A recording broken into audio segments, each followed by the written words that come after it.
আবু হুরায়রা রাদিয়াল্লাহু আনহু রাসূল সাল্লাল্লাহু আলাইহি ওয়াসাল্লাম বলেছেন, ইন্নাল্লাহা লা ইয়ানজুরু ইলা সুওয়ারিকুম ওয়া আমওয়ালিকুম ওয়ালাকিন ইয়ানজুরু ইলা কুলুবিকুম ওয়া আ'মালিকুম।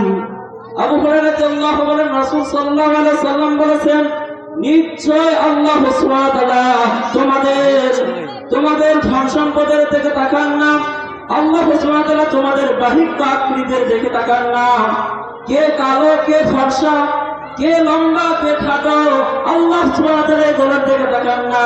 আর আল্লাহ সুবহানাহু ওয়া তাআলা তোমাদের ধন সম্পদের দিকে তাকান না, কার কততলা বিল্ডিং রয়েছে, আল্লাহ সুবহানাহু ওয়া তাআলা এগুলোর দিকে তাকান না। ওয়ালাকিন ইয়ানজুরু, কিন্তু আল্লাহ সুবহানাহু ওয়া তাআলা লক্ষ্য করেন তাকান ইলাল কুলুবি ওয়া আমালিকুম, তোমাদের অন্তরের দিকে। আল্লাহ সুবহানাহু ওয়া তাআলা তোমাদের অন্তরের দিকে তাকান, তোমাদের অন্তরে আল্লাহর ভয় আছে কিনা, তোমাদের অন্তর আল্লাহ সুবহানাহু ওয়া তাআলাকে ভয় করে কিনা, আল্লাহ সুবহানাহু ওয়া তাআলা সেদিকে লক্ষ্য করেন এবং তোমাদের আমলের দিকে লক্ষ্য করেন।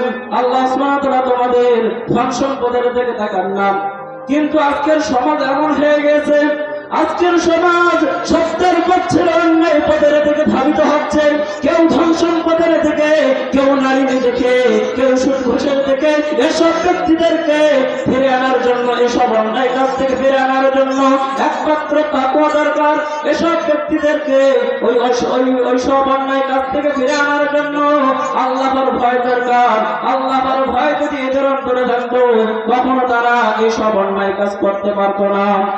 আবু হুরায়রা রাদিয়াল্লাহু আনহু রাসূল সাল্লাল্লাহু আলাইহি ওয়াসাল্লাম বলেছেন, আল মুসলিমু আখুল মুসলিম লা ইয়াযলিমুহু ওয়া লা ইয়াখযুলুহু ওয়া লা ইয়াখযুলুহু ওয়া লা ইয়াহকিরুহু, আত-তাকওয়া হাহুনা ওয়া ইয়াশিরু ইলা সাদরিহি সালাসা মাররাতিন। আল্লাহ রাসূল সাল্লাল্লাহু আলাইহি ওয়াসাল্লাম বলেছেন যে মুসলমানের ভাই, কাজেই মুসলমান হয়ে মুসলমানের সাথে অত্যাচার করতে পারে না, মুসলমানের লজ্জিত করতে পারে না, মুসলমানকে হায় প্রতিপন্ন করতে পারে না। কারণ মহান আল্লাহ রাব্বুল আলামিন বলেছেন, বিহাসবি ইমরিইন মিনাশ শাররি আন ইয়াহকিরা আখাহুল মুসলিম। কোন মুসলমানের জন্য জন্য এতটুকুই যথেষ্ট, সে তার অন্য মুসলমান ভাইকে হায় প্রতিপন্ন করবে। কোন মুসলমান ভাইকে যদি হায় প্রতিপন্ন করা হয়, তাহলে সে মুসলমান নষ্ট হয়ে যাবে, সে মুসলমান খারাপ হয়ে যাবে। কারণ আল্লাহ সুবহানাহু ওয়া তাআলা এটাই বলেছেন যে কোন মুসলমানকে কষ্ট দিতে পারে না। আর বলেছেন তাকওয়া মানুষের অন্তরে থাকে। তাকওয়ার ব্যাপারটা হলো মানুষের অন্তরের। তাকওয়া মানুষের অন্তরে থাকলে মানুষ তা বুঝবে কিভাবে, তা প্রকাশ পাবে কথা ও কাজের মাধ্যমে। মহান আল্লাহ রাব্বুল আলামিন বলেছেন, তোমরা সর্বদাই আমাকে ভয় করো। অতএব আল্লাহ সুবহানাহু ওয়া তাআলাকে ভয় করতে হবে। আল্লাহ সুবহানাহু ওয়া তাআলার যদি ভয় ভীতি আমাদের অন্তরে থাকে, তাহলে আমরা কখনো অন্যায় কাজে লিপ্ত হব না, আমরা কখনো অন্যায় কাজ করব না। এজন্য আমাদের সর্বদাই আল্লাহর ভয় আমাদের অন্তরে রাখতে হবে।